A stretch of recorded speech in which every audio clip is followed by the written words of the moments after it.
आइए जानते हैं आज के कुछ प्रमुख अंतर्राष्ट्रीय खबरों को। उससे पहले एक नजर आज के हेडलाइंस पर। पीएम मोदी ने मुंबई में 2 वंदे भारत एक्सप्रेस ट्रेन को दिखाई हरी झंडी। भारत में बीबीसी के काम पर रोक लगाने की याचिका सुप्रीम कोर्ट में खारिज। सीएम गहलोत ने बनाया नया रिकॉर्ड, 3 घंटे तक दिया बजट भाषण। सुप्रीम कोर्ट को मिले 2 नए जज, 2019 के बाद क्षमता हुई पूरी। तुर्की में भूकंप के मलबे में जन्मी बच्ची को गोद लेने आए हजारों लोग आगे। जासूसी गुब्बारे को लेकर बढ़ रहा है चीन और अमेरिका के बीच तनाव, बीजिंग का बड़ा बयान। हिंडनबर्ग के खिलाफ आर पार के मूड में गौतम अडानी, कानूनी लड़ाई के लिए अमेरिकी लॉ फर्म हायर। सोने का दाम फिर हुआ सस्ता, यहाँ है सबसे कम रेट। पैपराजी के सामने फिर फूट फूट कर रोई राखी सावंत, बोली मैं मां बनना चाहती थी लेकिन मुझे जिंदा लाश बना दिया। टीम इंडिया को बड़ा झटका, मैच विनर खिलाड़ी पूरी सीरीज से बाहर। प्रधानमंत्री नरेंद्र मोदी ने आज शुक्रवार 10 फरवरी को मुंबई सोलापुर और Mumbai Sainagar Sydney Vande Bharat express train को हरी झंडी दिखाई। इस मौके पर रेल मंत्री अश्विनी वैष्णव, महाराष्ट्र के सीएम एकनाथ शिंदे और डिप्टी सीएम देवेंद्र फडणवीस मौजूद रहे। पीएम मोदी ने इस दौरान मुंबई में कई विकास परियोजनाओं का उद्घाटन भी किया। इस मौके पर कार्यक्रम को संबोधित करते हुए पीएम मोदी ने कहा कि वंदे भारत ट्रेन से सबको सुविधा मिलेगी। गुजरात दंगों पर बनी बीबीसी की डॉक्यूमेंट्री के साथ साथ भारत में बीबीसी के काम पर रोक लगाने की हिंदू सेना की याचिका सुप्रीम कोर्ट ने खारिज कर दी। सुप्रीम कोर्ट ने कहा है कि ये याचिका पूरी तरह गलत है। हम ऐसा आदेश कैसे दे सकते हैं। जस्टिस संजीव खन्ना और जस्टिस एमएस सुंदरेश की बेंच ने याचिका खारिज करते हुए कहा कि इस याचिका में कोई मेरिट नहीं है। याचिकाकर्ता की ओर से वकील पिंकी आनंद ने कहा कि बीबीसी पूरी तरह भारत विरोधी और पीएम मोदी के खिलाफ अभियान चला रहा है। अदालत के पास इसे बंद करने का अधिकार है। सीएम अशोक गहलोत ने राजस्थान का बजट 2023-2024 विधानसभा में पेश कर दिया है। शुक्रवार को सदन में पेश किए गए बजट में कई बड़ी घोषणाएं की गई है। राजस्थान की मौजूदा गहलोत सरकार के कार्यकाल का यह अंतिम बजट था। राजस्थान में इसी साल के अंत में विधानसभा चुनाव होने हैं। गहलोत ने अपने बजट भाषण में अपना ही पुराना रिकॉर्ड तोड़ते हुए इस बार 3 घंटे से अधिक समय तक का बजट स्पीच दिया। सुप्रीम कोर्ट को 2 और जज मिल गए हैं। राष्ट्रपति ने सुप्रीम कोर्ट कॉलेजियम की सिफारिश पर मोहर लगाई है। इलाहाबाद हाई कोर्ट के चीफ जस्टिस राजेश बिंदल और गुजरात हाई कोर्ट के चीफ जस्टिस अरविंद कुमार को सुप्रीम कोर्ट में जज नियुक्त किया गया है। इसी के साथ सुप्रीम कोर्ट में जजों की संख्या क्षमता के तहत पूरी 34 हो गई है। 31 जनवरी को कॉलेजियम ने सुप्रीम कोर्ट में 2 जजों की नियुक्ति की सिफारिश भेजी थी।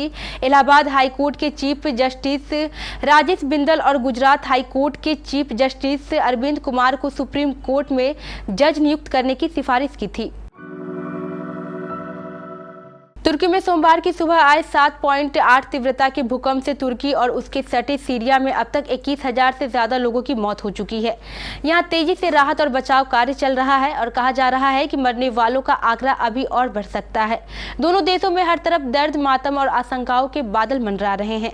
आपदा प्रभावित इलाकों से कुछ ऐसी कहानियां भी सामने आ रही है जिन पर विश्वास करना थोड़ा मुश्किल है। सीरिया के उत्तर पश्चिमी इलाके में भूकंप से गिरी एक इमारत के मलबे में जन्म लेने वाली बच्ची की कहानी भी कुछ ऐसी ही है। इस बच्ची को गोद लेने के लिए हजारों की संख्या में लोग आगे आए हैं।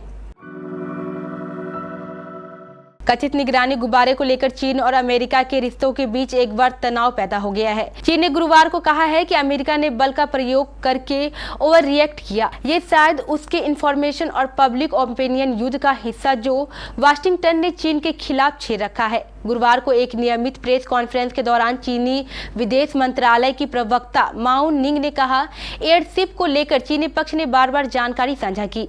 अमेरिकी हवाई क्षेत्र में मानव रहित चीनी नागरिक हवाई पोत का अप्रत्याशित प्रवेश पूरी तरह से अप्रत्याशित घटना के कारण हुआ है। अमेरिकी रिसर्च फर्म की रिपोर्ट से हुए नुकसान और ग्रुप को पहुंची ठोस को लेकर गौतम अडानी अब आर पार की लड़ाई का मन बना चुके हैं। शॉर्ट सेलर कंपनी हिंडनबर्ग को करारा जवाब देने के लिए अब अडानी ग्रुप ने बदले की तैयारी के तहत कानूनी लड़ाई शुरू कर दी है। इस दिशा में उठाए गए बड़े कदम के तहत समूह ने एक बड़ी और महंगी अमेरिका लॉ फर्म को हायर भी कर लिया है।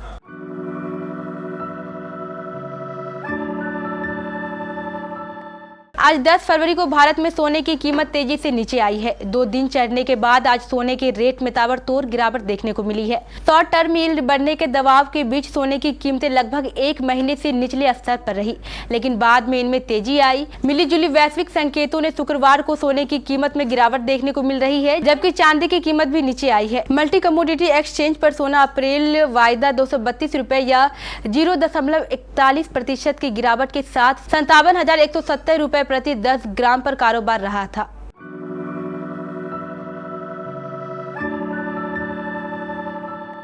बॉलीवुड की ड्रामा क्वीन राखी सावंत की पर्सनल लाइफ इन दिनों काफी परेशानियों से गुजर रही है। एक्ट्रेस ने आदिल दुर्रानी से प्यार की उम्मीद में दूसरी शादी की, लेकिन इस शादी ने भी राखी को सिर्फ दर्द ही दिए।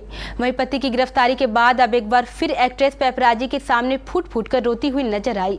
यह वीडियो सोशल मीडिया पर काफी वायरल हो रहा है। सोशल मीडिया पर सामने आई इस वीडियो में राखी पेपराजी को अपनी दर्द भरी दास्तां सुना रही है। एक्ट्रेस कहती है कि खुदा ने देखा है कैसे उसने मुझे बाथरूम में ले जाकर मारा, मैं कितना रोई हूँ। आदिल ने मुझे जिंदा लाश बना दिया। मेरे बहुत सपने थे, मैं मां बनना चाहती थी, अच्छी पत्नी बनना चाहती थी, लेकिन उसने मुझे धोखा दे दिया।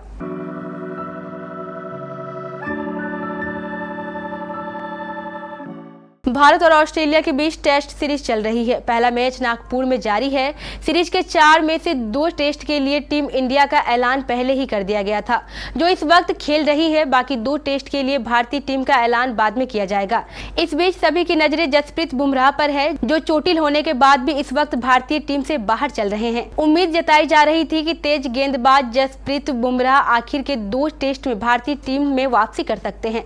हालांकि बीसीसीआई या फिर सिलेक्शन कमेटी की ओर से इस बारे में अभी तक कोई अपडेट नहीं दिया गया है, लेकिन अब खबरें आ रही हैं कि जसप्रीत बुमराह आखिर टेस्ट में भी भारतीय टीम के लिए नहीं खेल पाएंगे, यानी पूरी सीरीज में वे भारतीय टीम से बाहर ही रहेंगे।